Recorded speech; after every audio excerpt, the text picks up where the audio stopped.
Welcome to Defending Digital. I'm Chad Warner. Today I'd like to show you how to increase the security and privacy of the Amazon Fire Kids Edition. So I'm in my profile on the tablet, and I'm going to scroll down to the Settings app, which is this gear icon. Open that. And then here you have Alexa.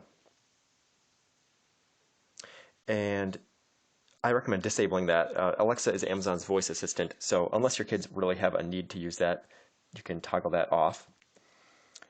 Actually, up here first is apps and notifications, and there you see on the lock screen. And I recommend setting that to hide sensitive notification content. So that's just in case any apps try to show any notifications that could be sensitive that you wouldn't want other people to see, you want those to be hidden from the lock screen so that not just anyone who sees the tablet can view those. All right, go back to settings here, and we're going to go to security and privacy. And I have a pin already set on this tablet. If you don't have one set already, I recommend setting that just to keep your kids from getting in here and messing with your settings. Also, if you have anything sensitive stored on the tablet, I would recommend not just setting a 4-digit PIN, but actually setting a strong password, which would be stronger than the 4-digit PIN. Then under privacy, you've got location-based services. Unless there's a real need for the location of the tablet to be tracked, I recommend turning that off. Go back to settings here, and you've got advertising ID here at the bottom. And if you click that, so there's interest-based ads, I recommend toggling that off. Unless you really want to have ads targeted towards your kids. You can go back here. There's also collect app usage data.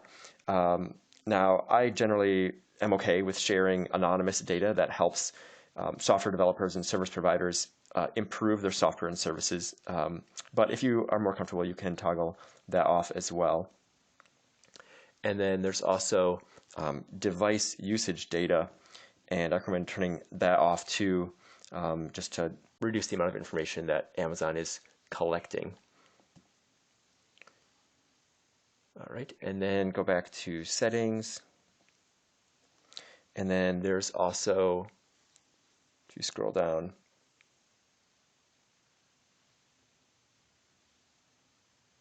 device options. If you click that, then you will see a few other options here. There's backup and restore. So I recommend toggling that on.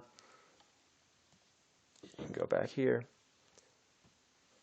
All right, then you can go back to the home screen here and go up to the free time app.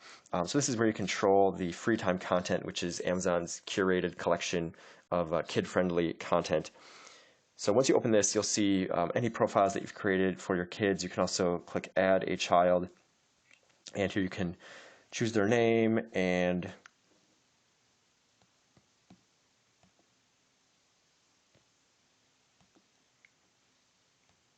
picture, gender, birth date. Now I recommend that you not choose the child's actual birth date, just to keep that data from Amazon or anyone else who might get access to your data. So you can get that set up if you want to. I've already got a couple set up here. So you can click the gear icon to view the settings. And then a few things to pay attention to in here. So you've got these daily goals and time limits. So this is kind of controlling time. So you've got weekdays and weekends. And so bedtime basically allows when the device can be used or when it can be turned off. Then you can set goals for when your children should use educational content. And you can also enable this option here if you want to prevent them from using any entertainment content until they've met these goals that you've set for educational content. And then you can either control the screen time by the total amount for the day or by the per activity type. So you can be as specific as you want with this. All right, then if you go back here, there are age filters, and this is basically how you control what content your child can view. So you can set the upper and lower limit.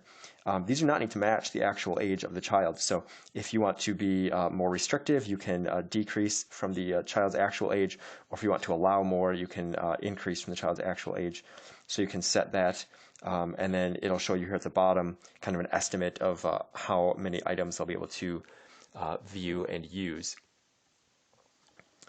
All right, and then you can go back here, and there's an option to add content. So if you have additional content through your Amazon account, you can add that to the child here. There's also an option to remove content. And so you can remove either content that you've shared through your own account or items that are included in free time. Now, there are two ways to do this. There's searching, which is much easier, or there's removing by hand. So let's look at these. So if we do a search here, and so let me just do SpongeBob. Let's say that I am not a fan of SpongeBob and don't want the kid to have access to SpongeBob. Okay, so as I start typing that, it'll start filtering. It shows there are 89 titles here. So you can tap these one by one to block or unblock them. There's also this button here at the bottom to do it in bulk. And so you can do that. And you can run as many searches as you want and block kind of as many things as you want there. So that is searching. And then the remove by hand, so this shows you all of the content that is available to the child. And if you watch on the right side of the screen here, this little bar, as I'm scrolling, you'll see it's hardly moving because there's just so much content available. So this here, you can just tap to block and unblock, and it's an overwhelming amount of content. So you can filter it somewhat by type of content. So let's say I go to books here, but it's still just a massive amount. So this is not so useful. I think the searching feature is a lot more usable. All right, then you can go back here, and then you can turn off this in-app purchasing if you don't want your kids to be able to do that. Then you have web browser access. So you can enable or disable the web browser. If you do enable it, then you can do things to limit the amount of or the type of web content that they're able to access. So you can control that here. And basically you're just allowing Amazon to determine what's appropriate based on the age that you've set. So you can go back here. So I would say disable that unless your kids really need to use the web from the device. And let's see. Yep, so those are the options there. All right.